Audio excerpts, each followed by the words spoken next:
Hello guys, நான் உங்கள் விஜய். இன்னைக்கு மொட்டமாடி கதைகளோட 9th ஸ்டோரி நம்ம பார்க்க போகிறோம். ஸ்டோரியோட ஒன்லைன் என்னதுன்னா, ஒரு ஃபேமிலி வந்து ஒரு வீட்டுக்கு போய் ரெண்டல் வீட்டுக்கு போகிறாங்க. அங்கே நடக்கிற அமானுஷங்களை தான் நம்ம இந்த ஸ்டோரியில் பார்க்கலாம். ஸ்டோரிக்குள்ள போகலாமா?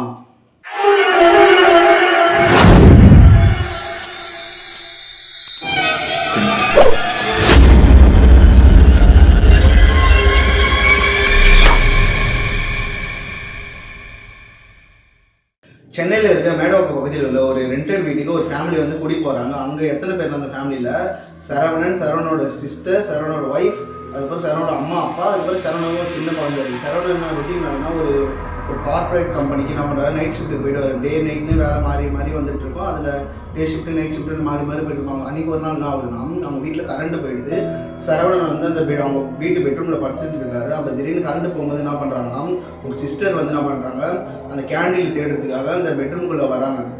அந்த நேரத்தில் என்ன ஆகுதுன்னா, அவங்க ஃபோனோட டார்ச் வச்சு அதை பார்த்துட்டு இருக்கும்போது என்ன ஆகுதுன்னா, அவங்க லெஃப்ட் சைடில் ஒரு ஃபோட்டோ இருக்கும், ஃபேமிலி ஃபோட்டோ இருக்குது. அதில் சரவணோட ஃபேஸ் இருக்குது பார்த்தீங்கன்னா, அதில் மட்டும் 2 கண்ணை மட்டும் பழிச்சு லைட் அடிக்குது.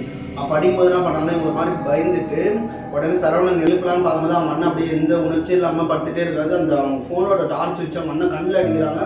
அந்த ஒரு மாதிரி பிளிங்க் பண்ணாமல் அவர் அப்படியே அந்த ஃபோட்டோ மட்டும் தான் பார்த்துட்டே இருக்காருன்னா, அவர் படுத்துட்டு இருக்கும்போது அவர் கண்ணிலேருந்து ஒரு மாதிரி வெள்ளையோ ஒரு திரவம் மாதிரி கீழே வந்து சிஸ்டர் வந்து வெளியே போய் அவங்க அப்பா கூப்பிடாம அவங்க போகும்போது திருப்பி அவங்க அப்பா அம்மா, அவங்க சரவணோட ஒய்ஃபு, அந்த குழந்தையெல்லாம் கூப்பிட்டு உள்ளே வரும்போது நம்ம அவர் அப்பயும் எந்த உணர்ச்சி இல்லாமல் அப்படியே தான் படுத்துகிட்டே இருக்கா. அது என்ன பண்ணுறாங்க, அப்புறம் மறுநாள் என்ன பண்ணுறாங்க, சரவணன் உடம்பு சரியில்லை சொல்லிட்டு ஹாஸ்பிட்டலுக்கு தூக்குறாங்க. அவருக்கு எந்த உணர்ச்சி இல்லாமல் கை காலம் கீழே விழுந்த போன மாதிரி இருக்குது. அப்படியே ஒரு இந்த வண்டி இந்த காரில் தான் தூக்கி போகிறாங்க. ஹாஸ்பிட்டலுக்கு சொல்கிறாங்க டாக்டரு, இவர் இது கோமாக்கெல்லாம் போகலாங்க, ஆனால் எதுக்காக இப்படி படுத்துட்டு இருக்காரு, எந்த உணர்வே இல்லாமல் எப்படி படுத்துட்டு இருக்காரு தெரியல. அவங்களுக்கு ஒரு மாதிரி இதுவாகிடுச்சு. அவங்களுக்கு ஃபேமிலியெலாம் என்ன பண்ணாங்க, இவர் அவ்வளோதான் சொல்லிட்டு இறந்துட்டாரோ அப்படின்லாம் சொல்லி முடிவு எடுக்கும்போது டாக்டர் என்ன சொல்கிறாரு, இவருக்கு எதுவுமே இல்லாமல் ஒரு கொஞ்ச நாள் அவரே ரெக்கவர் ஆகிடுவார். அந்த கண்ணு மட்டும் சரவணோட கண்ணு மட்டும் அப்படியே திறந்து மட்டும் தான் இருக்குது, மூட மாட்டாரு, எந்த உணர்ச்சியுமே இல்லை அவருக்கு.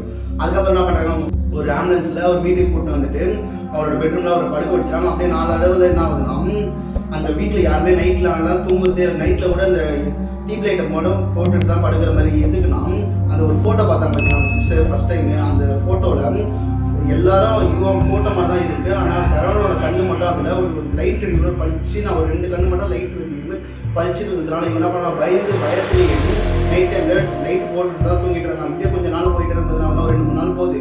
அதுக்கப்புறம் நம்ம சரவணோட கண்ணு கொஞ்சம் கொஞ்சமாக அப்படியே க்ளோஸ் ஆகுது. அதுக்கப்புறம் அந்த கண்ணுலேருந்து ரத்தம் எதுமாரியே வரல, அந்த கண்ணுக்கு ஒரு திரவம் மாதிரி வெள்ளதையாக திரவம் ஃபஸ்ட் டைம் அந்த மாதிரி திரவம் மட்டும் 2 கண்ணுங்க வந்துகிட்டே இருக்குது. அதுக்கப்புறம் என்ன பண்ணாங்க, ஒய்ஃப் உடனே பயந்தாங்க. அப்பா மாமனார் அவங்ககிட்ட சொல்லி கூப்பிட்டு வரும்போது சரவணனுக்கு அந்த ஃபஸ்ட்டாக மூச்செல்லாம் விட்டுட்டு இருந்தாரு. இப்போ அந்த மூச்சு இந்த ரெஸ்பான்ஸ் எதுவுமே இல்லை. கையெல்லாம் தொட்டு பார்க்கும்போது அவங்க இதையும் ஆட்பிட்டு அந்த நிமிந்துட்டு அதுக்கப்புறம் அவர் இறந்துட்டார். நான் வந்து அவங்க வீட்டில் இருக்காங்க, அவங்க ஃபேமிலியில் இருக்காங்க, அவங்க சிஸ்டர், அவங்க அந்த சரவண ஒய்ஃபு, அவங்க அப்பா அம்மாலாம் என்ன பண்ணுறாங்கன்னா, அந்த வீடு நம்ம செட் ஆகலை சொல்லிட்டு என்ன பண்ணுறாங்க, ஹவுஸ் ஓனர்கிட்ட போய் சொல்கிறாங்க, வீடை காலி பண்ணிக்கலாம் சொல்லும்போது சொல்லிட்டு இவர் என்ன பண்ணுற ஹவுஸ் ஓனர், சரி ஓகே நீங்கள் நாளைக்கு காலி பண்ணிக்கோங்கன்னு சொல்கிறாரு. அந்த அன்றைக்கி நைட்டு என்ன ஆகுதுன்னா, ஹவுஸ் ஓனர் எப்படி இறந்தாருன்னே தெரியல, அவரும் திடீர்னு இறந்துட்டாரு. இவங்களுக்கு ஒரு மாதிரி பதனமாச்சு, எப்படி நம்ம சொல்லி அவர் இயற்கையாக இறந்துட்டாரா அது எப்படின்னு தெரியல. இவங்களும் குழப்பத்தில் இருக்கும்போது ஓகே அந்த வீடை காலி பண்ணிட்டு வேறு வீட்டுக்கு போயிட்டாங்க. அதுக்கப்புறம் என்ன ஆகணும், அந்த இடத்துல எப்படி இறந்தது இதெல்லாம் ஆகுதுன்னு கேட்கும்போது பக்கத்து வீட்டில் விசாரிக்கும் போது அவங்க தங்கச்சி வந்து விசாரிக்கும் போது என்ன ஆகணும், இதுக்கு முன்னாடி அந்த இடத்துல ஒரே ஒரு ஜென்ஸ் மட்டும் தான் இருந்தார். அந்த ஜென்ஸை பார்க்க அடிக்கடி லேடிஸ்லாம் அடிக்கடி வந்துட்டு போயிட்டே இருப்பாங்க. அப்போ என்ன ஆகுதுன்னா, ஜென்ஸ்னால் ஒரு நார்மலான ஜென்ஸ்லாம் அந்த ஜென்ஸை ஒரு தாலி போட்டுட்டு இருப்பாரு.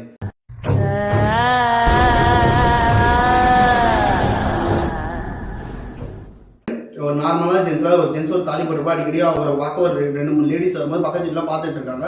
அதுக்கப்புறம் என்ன பண்ணாங்கன்னா, அவர் லாஸ்ட்டாக அவருக்கு என்ன ஆச்சுன்னு தெரியல, அவர் எதுக்காக சூசைட் பண்ணிக்கிறான்னு தெரியல, அவரே அவர் தூக்கில் இது பண்ணிக்கிட்டு தூக்கு போட்டு முன்னாடி என்ன பண்ணிருக்காருன்னா, அந்த ஃபோட்டோ இருந்து ஃபஸ்ட்டு சரவணன் ஃபேமிலி இருந்து பார்த்தீங்கன்னா குரூப் ஃபோட்டோ மாட்டிருப்பாங்க. அந்த இடத்துல இவரோட தாலியை அவுத்து அதை தொங்க விட்டுட்டு அவர் தூக்கு போட்டிருக்கும் போது தூக்கில் தொங்கிட்டு இருக்காரு. அந்த தாலியை பார்த்த மாதிரியே அவரோட உயிர் போயிடுச்சு. கரெக்டாக அந்த ஃபோட்டோ ஃப்ரேம் மாதிரி அதை பார்த்த மாதிரியே உயிர் போயிட்டதுனால என்ன ஆகுதுன்னா, அந்த தாலி மேலே இவரோட ஆத்மா என்ன போயிருக்குன்னு தெரியல. அந்த வீட்டுக்கு வரவும் போதுலாம் இது மாதிரிலாம் எல்லாருக்கும் நிறைய தடவை நடந்திருக்கு. அது சரவணன் ஃபேமிலிக்கு தெரியாமல் அவங்க ஃபேமிலிக்கு எதுவுமே சொல்லாமல் ரெண்ட் விட்டதுக்காக அவரும் இறந்துட்டாரு. இதுக்காக அடுத்தடுத்து அந்த வீட்டுக்கு யார் வராங்களோ அவங்களும் இறந்துறாங்க. அது எதனாலன்னே தெரியவே இல்லை. இந்த கதை உங்களுக்கு பிடிச்சிருந்தா லைக் பண்ணுங்கள், ஷேர் பண்ணுங்கள், கமெண்ட் பண்ணுங்கள். இதோட நான் நெக்ஸ்ட் வீடியோவில் பார்க்கலாம். பாய்.